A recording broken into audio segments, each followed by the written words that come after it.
Marinus la baga bela jina ngulu sokoni na nashu ani kli awni nyanguma biye tene marsi kalo kli fla samba fla ni muganoro anga bi kuna funu mena talike mina Mali militaire mogota ani kili wa affaire gele ala kosebe ni ambore ni no Donald Trump ya ida ka fokle saba kele konna la kale ka militaire wolum vla de turala kuna funu wala li amno do ma kuna funu kono aw bisimla wa kuna funu kono militaire mogota ani kilenka affaire la mi Mali kurusi premier ulia ida ka foko ulu dadu yoro foshiteni affaire ina militaire mogota ani kile mingena ka bo militaire la ni general ne masangarambe ula foka fara general abasi dameleka uni uno fe mogoto ulu ka affaire ina kurusi premier ko ni atike ku ka bo affaire ina piu sabula ya ida ka foko ali dadu yoro foiriti affaire ina minye uwa avoka ka nyamugo no emetre mutakatali a do klo ko foka ko ila ni ke kurusi premier fe ko kurusi premier na manya ka fo aida la ko ni militaire mu ugena ka bo militaire la ko gubla tribunal civil ga boloka wana civil wa kasola yasa ubeseka juge chuka yamina maître mutakatal akali la yin konna la yaira ka fofene uma go be dokotoro la kula jena soro fentula wa uma go be unuga avoka ofene ngakuma maître mutakatal ga ni plainte in ko fe kursi perem ko ni bora ka ira ka fo kale dado yoro foshi de te ni ko ina tuguni maître mutakatal ayaira ka fo ko ni jabi alete janine chuko yashila utaira ka fo ko ale sharia soso ni ko mi yoro mina ko beka ni jeniro fi ala ko sabula ni mena to Mali justice ga histoire de la mogo munu mega na ko fe fuga don ka fo mogo munye barake ni dossier corona la ko don ka fo ko mi avocat kaya jeniro fi dossier corona la ko sebe ko decision mi ko ni talen fla cour suprême fe ko ale majani ay chugo yashila ako Burkina ni mogo minele no ki datugu droit ka docteur ka se ka tilaje ni femi bila wa fene inika avocat bi se ka nyoy ko Burkina o ke romina ko muna Mali te se ka oke maître mutakatal ga kuma ko nina ayaida ka fo amajani decision ye biwa amajana shi ninga wa kurusi perem nyorola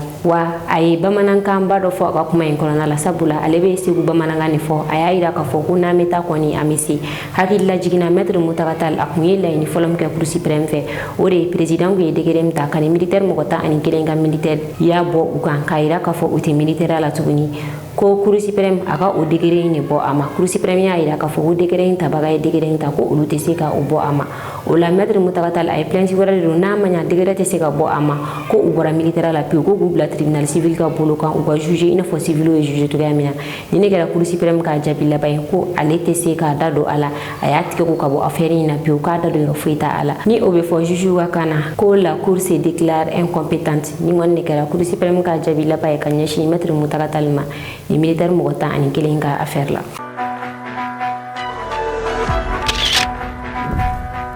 kuna foni flana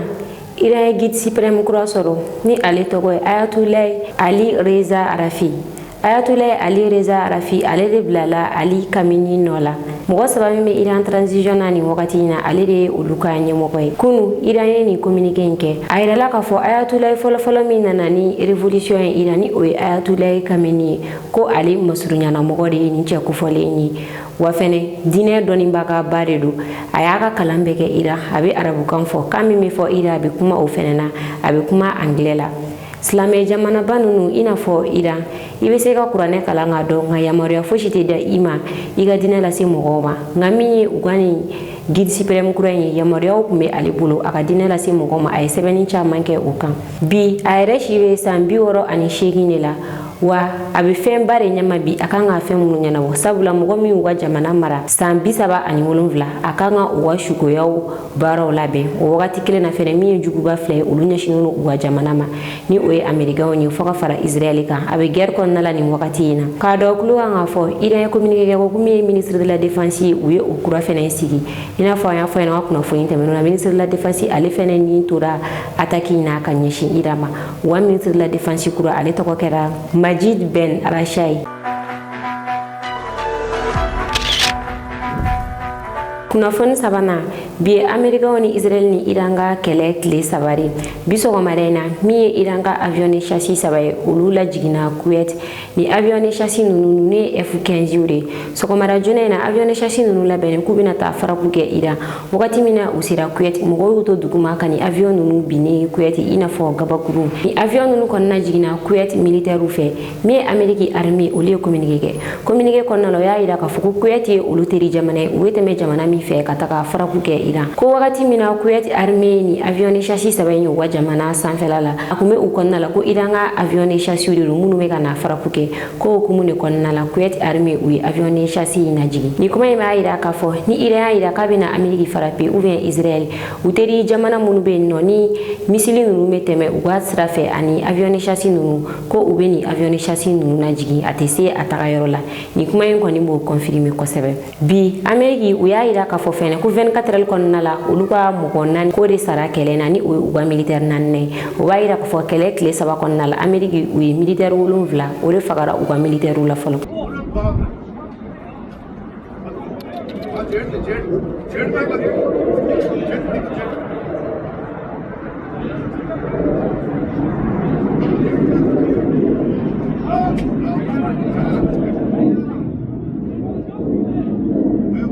شوف شوف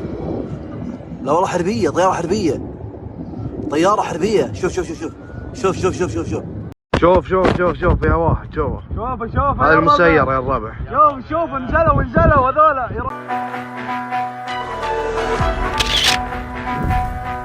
Amina bilango tan fanfɛla la ka ɲɛsin Israël ma Iran ale y'a yira k'a fɔ ko u ye frappe caman de kɛ Israël min ye Israël premier ministre ale ka bureau ye o y'o frappe ani Israël gouvernement ka site dɔw bɛ yen nɔ o ye frappe kɛ ka ɲɛsin o ma nka Israël gouvernement fɛnɛ ye communiqué kɛ ko fosi tɛ olu ka premier ministre la nka u ye décision dɔw ta décision minnu kɔnɔna la o y'a yira k'a fɔ ko min ye u ka écoleso ye ka fara baarakɛyɔrɔ kan ko olu datugulen don nin wagati in na ka daminɛ bi tɛnɛn na fo ka taa se arabadon ma ko yani araba cɛ u bɛna solution bɛɛ kɛ yaasa baarakɛyɔrɔ ani écoleso bɛ se ka dayɛlɛ cogoya min na ko nka yani o cɛ bɛɛ ka to i ka so kunu sira kɔni ka dugujɛ bi tɛnɛn na min ye israélien ye u dara nka u ma sunɔgɔ sabula Iran ye mugujugu shuru Israël k'a daminɛ u ka capitale la fo ka taa se u ka dugu wɛrɛ bɛ n'a bɛ fɔ o ma ko Jérusalem u ye mugujugu jigin nin dugu ninnu na kosɛbɛ wa u ye u ka sibulu caman de sɔrɔ nin wagati in na Iran bɛ ka a ka mugujuguw bɛɛ la jugumanw de labɔ ka kɛlɛ kɛ ni a ye. kunnafoni na ni wagati na Americain dabali bani mari do Iran na sabula ku kono we ataki fola min kɛ ka ɲɛsin Iran ma ka cɛni do Iran kunna ko bɛna kɛ sababu de ka Iran suma Iran tɛna se ka ta juru sara kɛ nka Iran ale y'a yira Ameriki la k'a fɔ min ye olu ka misilu ye ani u ka farapukɛyɔrɔ ko o ma ban halisa Iran arabu jamana minnu bɛ ka Ameriki ale ni Israël dɛmɛ Iran ye o arabu jamana ninnu caman frappe i n'a fɔ Qatar Iran ye frappe caman de kɛ Qatar dugu kɔnɔna la min ye Qatar aéroport ye bi ale datugulen don wa fɛnɛ Qatar gazi bɔyɔrɔ Iran ye frappe kɛ yen nɔ k'a dɔn tulo kan ka fɔ diɲɛ kɔnɔna la kɛmɛ sadala min ye 20 ye o de bɛ bɔ gazi la Qatar gouvernement yɛrɛ communiqué kɛ min ye olu ka gazi bɔ yɛrɛ k'a datugulen nin wagati in na ka sababu kɛ Iran ale ka frappe ye Iran ma da o dɔrɔn ma min ye Arabie Saoudite ye olu ka pétrole bɛ bɔ yɔrɔ min na a ye frappe kɛ ka ɲɛsin o fɛnɛ ma nin guerre in bɛ ka taa cogoya min na a laban bɛ ka kɛ guerre économique de sabula Iran ye nin stratégie de sɔrɔ a y'a ye k'a fɔ Américains ka gaziw ka fara u ka pétrole kan olu bɛ bɔ Qatar ale ni Arabie Saoudite sabula pétrole mun yɛrɛ bɛ bɔ Amérique o tɛ Amérique yɛrɛ population bɛɛ la bɔ walasa Américains ka avion bolili ani u ka bateau bolili olu senna bɛ se ka sumaya cogoya min na Iran ale ni stratégie sɔrɔ ka ninnu ka ni carburant bɔyɔrɔ in fo ka fara gazi bɔyɔrɔ in kan ka o farape Iran ye jamana min mago tɛ jamana fosi de la yaasa u bɛ se ka carburant sɔrɔ cogoya min na carburant stock min bɛ Iran bolo u bɛ se ka san 200 de kɛ a kan ka sɔrɔ u mago ma se jamana wɛrɛ ma o la Iran ye ni stratégie sɔrɔ ni carburant tɛ ni jamana ninnu bolo a bɛ kɛ sababu ye u ka kɛlɛ in baara a bɛ sumaya u bolo o b'a yira k'a fɔ nin guerre in a bɛ ka taa guerre économique de sira fɛ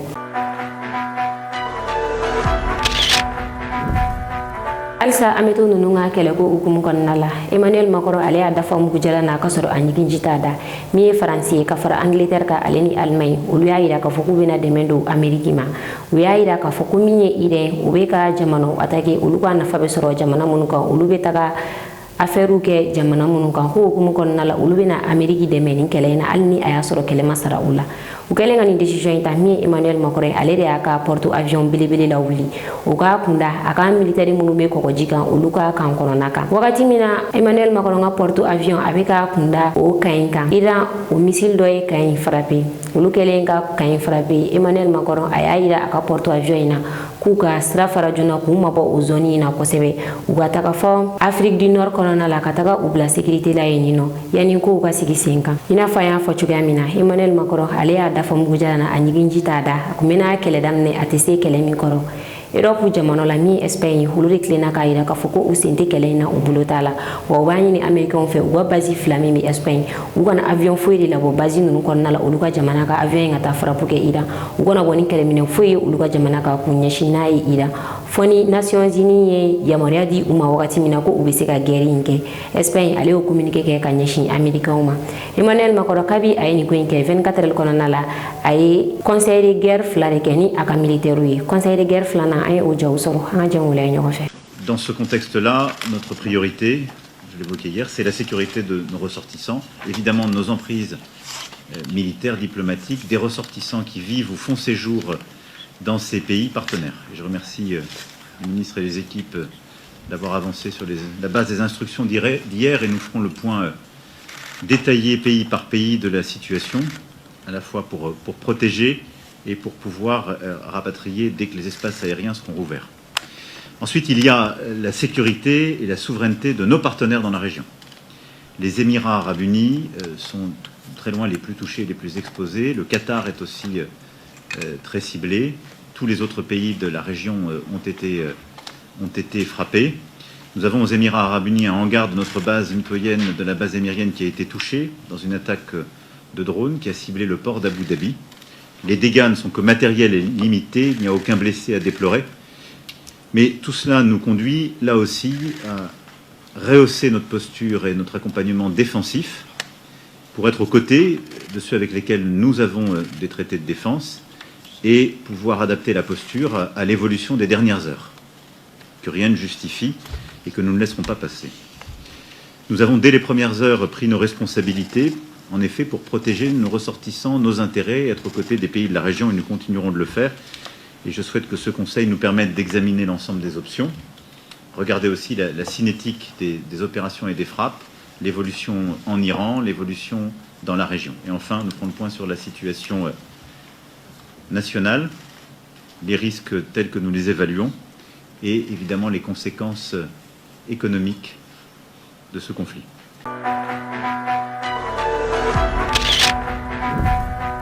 Kunnafoni durna mi ye koro commerçant ye olu dimneno kosɛbɛ Bajangara région na dugura be ko koro ale commerçant dimneno ka kɛ ni chambre de commerce ɲɛmɔgɔba sigilen Mali région na Bajangara ale chambre de commerce o ɲɛmɔgɔ kɛra Ama Kɛlɛpili ni a bɛ fɔ ale ma ko Aradi o ko in kɛlen a ma bɛn koro commerçant ma sabula o y'a yira k'a fɔ min ye olu ka cɛbɔ ye ko a ma taa kalafili na ko kalafili a ma kɛ jɛlenya kan cogoya si la bi tɛnɛ o ye commerçant nabɔ k'u ka nisɔngoya yira koro commerçant y'a yira k'a fɔ mɔgɔ min nana kalafili in na olu ka yɔrɔ la olu ye a ye k'a fɔ a kun kɛlen don ka a ka parti ta ka ban mɔgɔ min bɛna gagner kalafili in na a kun kɛlen don k'o labɛn ka basa bula olu nana ni hakilina fɛn fɛn min ma to kalafili bɛ se ka kɛ jɛlenya kɔnɔna la a ma sɔn o si ma a y'a ɲɛtugu ka kalafili kɛ ten tɔ koro commerçant y'a yira k'a fɔ kalafili kɔni a ma kɛ jɛlenya kan ko nka ko foyi ma cɛ u b'a ɲini Mali gouvernement fɛ u ka Bajangara kalafili ta k'a sɛgɛsɛgɛ ka ɲa n'a sɔrɔ a kɛra jɛlenya kan u ka ni manifestation in kɔni na min ye u ka cɛbɔ ye ale ni a ka commission d'organisation ɲɛmɔgɔ olu kumana an ka jɛ an ka taa olu ka kumakan lamɛn. Welewelekan min b'an bolo jamana ka ɲɛsin jamana ɲɛmɔgɔw ma komi baara kɛcogo bɛɛ yɛlɛmana donc n'a ma ɲɛ ko élection olu yɛrɛ ye hakilina sɔrɔ k'a fɔ Bajangara kɛra région kura ye ka ni autonomie d'u ma olu yɛrɛ ka se ka cɛbɔ bɔ u yɛrɛ ye Bankasi Koro Bajangara u ka mɔgɔ dɔw bɔ ni min mana tɛmɛ jɛlenya kan ale ka u représenter donc n'a ma ɲɛ n'o kɛra ka ban texte ni u ka respecter an b'o de ɲini jamana ɲɛmɔgɔw fɛ u ka commission mɔgɔw hali sisan a ma tiɲɛ u bɛ se ka wele bila u ma ko mun kɛra tan ni tiɲɛ de don u k'u segin u kɔ parce que an bɛ bɛn de kɔ an bɛ ka commerçant ka fara ɲɔgɔn kan an ka baara kɛ ɲɔgɔn fɛ an b'o de kɔ bon nin kɔfɛ an kɔni toujours an bɛ to sariya ka bolo de kan sariya ye texte y'a fɔ cogo min toujours an b'o de kɔnɔ wa hali n'an bɛna an ka réclamation kɛ an bɛna to texte de kɔnɔ k'an ka baara kɛ ka taa commission sigira koro représentant foyi t'a la o de kama an ko majɛ bɛ fɛn na u ka na dossier ninnu bɛɛ ye bɛɛ ɲɛna candidat bɛɛ ɲɛna a ka vérifier ni min ta ka ɲi a ka bila ni min ta man ɲi a ka bila bancaire o de ma o yɛrɛ de nana ni ko in yɛrɛ sigasigannaba yɛrɛ kɛra o de ye commission mɔgɔw ka sigasiganna kɛra o de ye an sigar'u la o yɔrɔ de la sinon a jama man ca o ka dossier ta ka na bɛɛ k'a lajɛ min ka ɲi min man ɲi a ka bila kɛrɛfɛ an ka liste ɲɛnama b'an ka taa élection na ne bolo o man gɛlɛ quoi ala ni cɛsiri bolo parce que commerce koro commerce ni Bajangara commerce bɛɛ b'a dɔn k'a fɔ en matière de commerce koro pèse lourd a ka giri a ka giri u ye ko in bɛɛ kɛ cogo bɛɛ ka u sen d'a kan pour que vraiment a ka to Bandiagara bolo mais ala barika la an ye ka wulikajɔ kɛra sababu ye an ye dossier minnu fɔra an ka ɲinini na a ka ca a cayara an ma jɔ a la hali n'a kɛra jɛlenya kan hali bi bi in na an pɛrɛnnen don. Ne tɔgɔ Abdramane Ɲangali, ne ye koro chambre de commerce local, ne y'a secrétaire organisation de. Effectivement document kelen bɛ ne bolo k'a fara a kan n bɛ kuma élection in de kan. Élection in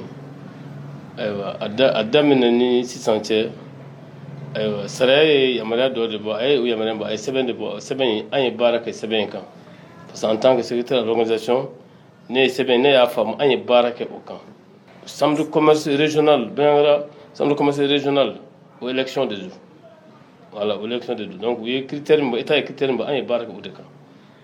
Donc maintenant sisan min kɛra nin Bamakɔ ɲɛmɔgɔw n'u tulo bɛ an kan na ayiwa u ka nin ko in lajɛ diɲɛma jɔlen ɲɛna parce que mun na bi an bɛ yɔrɔ an bɛ Mali kura de nɔfɛ. An bɛ Mali kura pour que baara ka kɛ jɛlenya kɔnɔ an bɛ o de ɲini wa an y'a kɛ o de kɔnɔ. Mais baara kɛra cogo min baarakɛlaw y'a kɛ cogo min u y'a kɛ u sago de ye. O kuma na ne bɛ welemada de kɛ ka ɲɛsin jamana ɲɛmɔgɔw de ma. Ni baara kelen u ka nin baara in lajɛ diɲɛma jɔlen ɲɛna parce que a ma kɛ an hakilina ye u m'a kɛ sariya kɔnɔ. Fɛn o fɛn n'a ma kɛ sariya kɔnɔ a bɛ na ni balawu de Ala k'an kisi balawu ma parce que an tɛ fitinɛ fɛ. Bi an bɛ yɔrɔ min Mali tɛ fitinɛ fɛ Mali tɛ mankan fɛ wa an yɛrɛ tɛ mankan fɛ. O kuma na u ka nin ko in lajɛ diɲɛma jɔlen ɲɛna hali bi a ma tiɲɛ an bɛɛ de fa kelen an bɛɛ de ba kelen nka baara ka kɛ sariya kɔnɔ a ka kɛ tiɲɛ kɔnɔ o de bɛ laban nka a ma kɛ sariya kɔnɔ a ma kɛ tiɲɛ kɔnɔ u y'a kɛ u sago de ye. O kuma na a ma kɛ an hakilina ye wa an ma sɔn bi an ma sɔn sini. kunnafoni kuncɛla an bɛ taa Lagine an ka justice de la juge bɛ mɔgɔ juge k'a yira k'a fɔ k'i ma foyi kɛ nka procureur b'i minɛ fosi tɛ bɔ a la wa an ka justice de la i bɛ kɛ juge ka bolo kan don o don juge b'a fɔ ko dossier ma renvoyer wa an ka o justice ninnu de la fɛnɛ mɔgɔ a kunkanko bɛ taa justice la a bɛ sa k'a sɔrɔ dama don a ka affaire la. Ni ye Lagine ministre de la justice ni ale kumakan ye ni ale ye magistrat ba ye Lagine jamanakuntigi sigilen a y'a ta ka kɛ ministre de la justice ye. An bɛ wagati min na i n'a fɔ sisan nɔ min ye Lagine ministre de la justice ye a bɛ munumunu la Lagine dugu kɔnɔna la ni ka a fɛla fɔ a ka baarakɛlaw ye u ka baara tagabolo falen. A yɛrɛ tɔgɔ ye Ibrahim Sori de Tunkara février kalo tile 27 ni o bɛnna jumadon ma min ye Lagine ministre de la justice ye Ibrahim Sori de Tunkara a tun bɛ kalo tribunal kɔnɔna la ni o bɛ Guinéenw yɛrɛ fɛ yen nɔ o tribunal in kɔnɔna la a ye ladilikan caman di avocat ma fo ka se greffier ma an ka jɛ an ka taa ka ladilikan ninnu lamɛn an bɛ kunnafoniw kuncɛ. Quand je prends les affaires pénales, quand je prends l'audiencement des affaires, quand je prends le début des audiences, quand je prends les renvois intempestifs qu'on fait et sans motif, parce qu'un magistrat pense qu'il a le pouvoir de le faire, il renvoie. Le ministère public a jugé nécessaire d'orienter une procédure en flagrance. C'est cette procédure qui reste des mois sans être jugée. Ça occasionne quoi? Le surpeuplement carcéral. C'est un juge qui relaxe à l'audience et c'est le procureur qui dit « je ne libère pas ». Alors que ce n'est pas lui qui a libéré. Il refuse d'exécuter. Ça veut dire qu'une personne reste en prison par la seule volonté d'un magistrat, ce qui n'est pas normal. Mettons-nous à la place des justiciables. Mettons-nous à leur place pour comprendre un peu ce que ça fait. Ah, je me dis qu'on n'a pas de moyens. Madame la Présidente, Monsieur le Procureur, on n'a pas les moyens, mais on peut faire beaucoup. Il faut que l'État même voit en nous qu'il peut nous aider. Donc il faut que ça change. Il faut que ça change. Quand je prends les affaires civiles, qui ne finissent jamais, jamais, c'est des renvois parce que des avocats le demandent à tout moment, donc le juge, oui. Donc je peux renvoyer parce que ce sont les avocats qui ne veulent pas qu'on juge. Alors que c'est le juge Même si c'est le principe dispositif en matière civile, c'est les parties qui dirigent, mais le juge à un certain moment quand même doit arrêter ça pour rendre sa décision. Les parties ne peuvent pas courir indéfiniment sans avoir leur décision. Un autre goulot d'étranglement dans nos juridictions, les décisions qui ne viennent jamais, qui ne sont jamais rédigées. À quoi ça sert alors de rendre les décisions? On les rend pour les avoir. Les parties viennent vers nous parce que nous constituons leur dernier recours. Mais si c'est à notre sein, ou bien si c'est à notre niveau, qu'ils ont beaucoup plus de problèmes, mais ça sert à quoi de venir à la justice? Qui se rendent justice eux-mêmes? Il va falloir qu'on soit conscient de ça. Il va falloir qu'on prenne nos responsabilités. Un juge d'instruction qui est là, au lieu de faire son travail, c'est lui qui est dans les réseaux sociaux. Les justiciables sont là, ils sont en train d'attendre. D'abord, il ne vient pas à l'heure. Les justiciables viennent, ils l'attendent. Il vient, il est dans son bureau, il est dans les réseaux sociaux. Il faut qu'on quitte les réseaux sociaux. Ce n'est pas le lieu approprié pour les magistrats, ni pour les greffiers. Parce que c'est des magistrats ou des greffiers, on voit même qu'ils sont en train de commenter, qui sont dans des débats carrément politiques sur les réseaux sociaux. Mais on va veiller à tout ça. Parce que là, je vais dynamiser l'inspection des services judiciaires et pénitentiaires qui va veiller sur tout ça. Qui fera des inspections inopinées. Parce qu'on a besoin de ça, il faut que ça change. Il faut qu'on travaille. Ou bien c'est un magistrat qui se pavane à travers le monde, ou un greffier. Deux fois, son chef de juridiction ne sait même pas. On va y veiller aussi. Il faut qu'on reste dans les bureaux pour travailler. Moi, j'ai dit que je ne reçois pas les magistrats là-bas, si ce n'est pas ce rendez-vous. Et le rendez-vous là aussi, il faudrait que le motif soit justifié, que je puisse te recevoir. Parce que moi, je me dis que le magistrat ou le greffier a tellement de choses à faire. Tu viens au département pour quoi faire? La première discipline, monsieur le procureur, madame la présidente, c'est vous. Au sein de vos juridictions. Vous devez y veiller.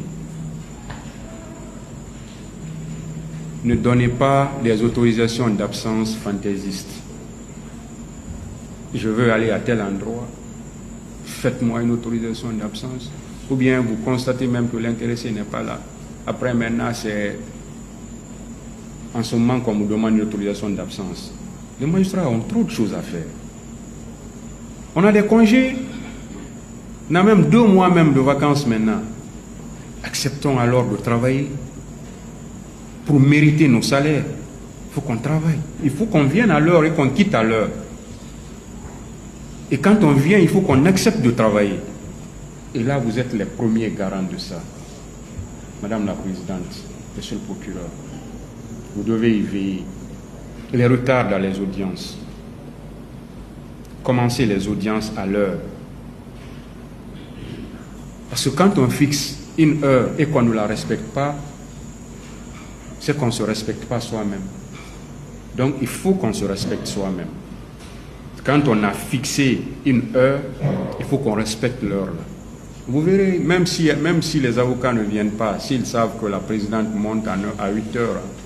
vous verrez, tous les avocats seront là la semaine prochaine. Donc veillez sur ça.